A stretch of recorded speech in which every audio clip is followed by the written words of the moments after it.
تمام کلاسوں کی تعلیمی ویڈیوز حاصل کرنے کے لیے ہمارا چینل سبسکرائب کر دیں اور ساتھ گھنٹی کو بھی دبا دیں تاکہ ہماری ہر آنے والی ویڈیو آپ کو نوٹیفیکیشن میں مل جائے۔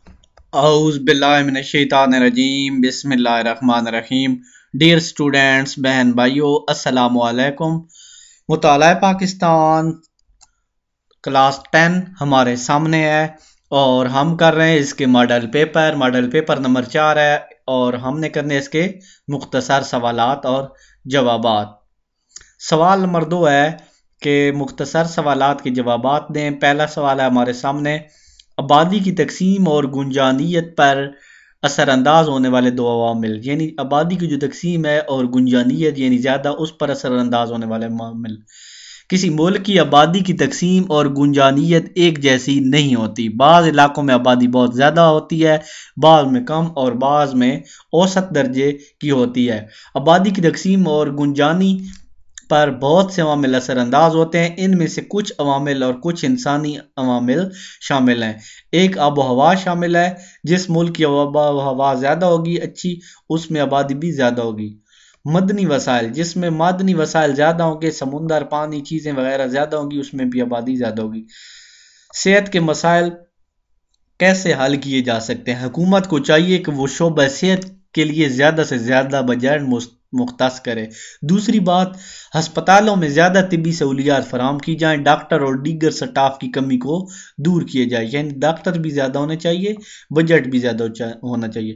حفظان صحت کے اصولوں سے لوگوں کو واقفیت دلائی جائے، یعنی لوگوں کو بتایا جائے کہ اس طرح اپنا خیال رکھو۔ غیر متوازن غذا وغیرہ جیسے مسائل شعبہ صحت کو درپیش ہیں۔ شرح آبادی کو قابو میں رکھنے کے لیے بھی مؤثر اقدامات کیے جائیں۔ غیر تربیت یافتہ عطائی ڈاکٹروں کی حوصلہ شکنی کی جائے اور عوام میں ان کے خلاف شعور پیدا کیا جائے کہ ایسے ہی گندے اور غیر جو کام کرتے ہیں یہ ان ڈاکٹروں کے پاس نہ جائیں۔ ہماری معاشرتی اقدار کیا ہیں؟ ہماری معاشرتی اقدار کیا ہیں؟ جس کا جواب ہے کہ پاکستان کے تمام علاقوں اور صوبوں میں اعلیٰ اور منفرد معاشرتی قدریں پائی جاتی ہیں۔ یعنی جو معاشرتی قدریں ہوتی ہیں، یعنی معاشرے میں رہنے کا اصول، بندہ آئے تو بندہ کھڑا ہو جاتا ہے، بڑا بندہ آئے تو بزرگوں کا احترام، چھوٹوں سے محبت، خواتین کو احترام کی نظر سے دیکھا جاتا ہے، لوگ ایک دوسرے کے دکھوں اور خوشیوں میں شریک ہوتے ہیں۔ دیہی علاقوں میں بزرگوں پر مشتمل پنچایتیں بہت سے تنازعات کو مقامی سطح پر حل کرتی ہیں، یعنی دیہی علاقوں میں جو پنچایتیں ہوتی ہیں ان مسئلوں کو حل کرتی ہیں۔ نیکسٹ سوال ہمارے سامنے ہے، پاکستان کی دو اہم تاریخی عمارتوں کے نام لکھیں۔ بادشاہی مسجد لاہور، شاہی قلعہ لاہور۔ لاہور میرا ویسے بھی فیوریٹ شہر ہے، تو لاہور میں یہ دونوں تاریخی عمارتیں ہیں، اور بھی بہت ساری تاریخی عمارتیں ہیں۔ سوال نمبر آ گیا 5، پاکستان کی قومی زبان پر مختصر نوٹ لکھیں۔ اردو پاکستان کی قومی زبان ہونے کے ساتھ ساتھ قومی تشخص کی علامت اور رابطے کی زبان کی حیثیت بھی رکھتی ہے۔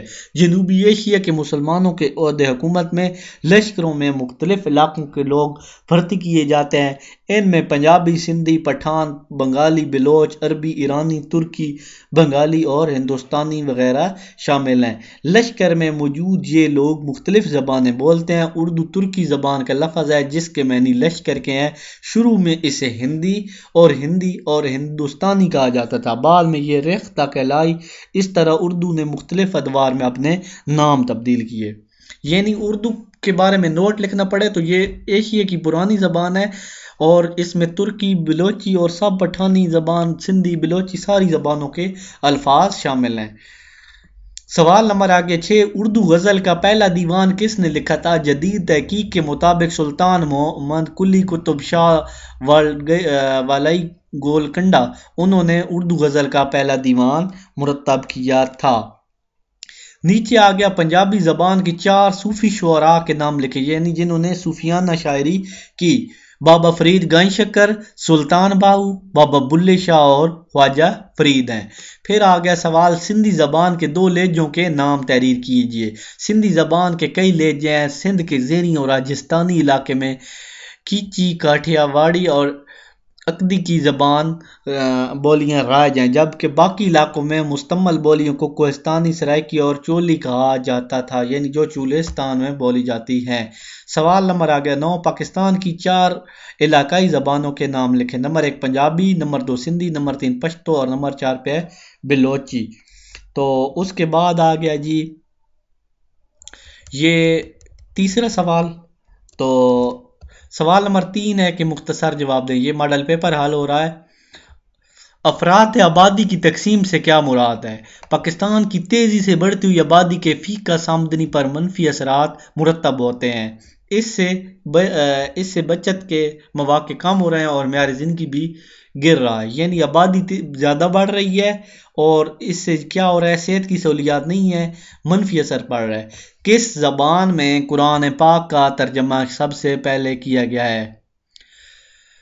پوری مسلم دنیا کی مقامی زبانوں میں سندھی واحد زبان ہے جس میں قرآن پاک کا ترجمہ پہلی دفعہ کیا گیا ہے۔ پشتو زبان کے 2 مشہور شاعروں کے نام لکھیں۔ رحمان بابا، امیر کروڑ، یہ 2 پشتو زبان کے شاعر ہیں۔ کشمیری زبان کے 2 شعراء کے نام لکھیں۔ شتی کنٹھ اور ہبہ خاتون کشمیری زبان کے مشہور شعراء ہیں۔ پھر 5واں جز، پاکستان کی آبادی کی فی مربع کلومیٹر گنجانی کیا ہے؟ پاکستان کی آبادی موجودہ گنجانیت 236 افراد فی مربع کلومیٹر میں رہتے ہیں، یعنی ایک مربع کلومیٹر میں 236 لوگ رہتے ہیں۔ نیکسٹ سوال، بلوچی زبان کے 2 شاعروں کے نام۔ مست وکلی، گل نصیر خان۔ پھر آ گیا نیکسٹ 7واں سوال، سرائکی زبان کے 2 شعراء کے نام لکھیں۔ حضرت سچل سرمست، خواجہ فرید۔ پھر آگے سوال، پاکستان میں اقلیتوں کے لیے کون سا طریقہ رائج ہے؟ یعنی اقلیتیں جو غیر مذہب لوگ یہاں ملک میں رہتے ہیں۔ تو پاکستان کے 1973 کے آئین میں اقلیتوں کے حقوق کا مکمل تحفظ کیا گیا ہے۔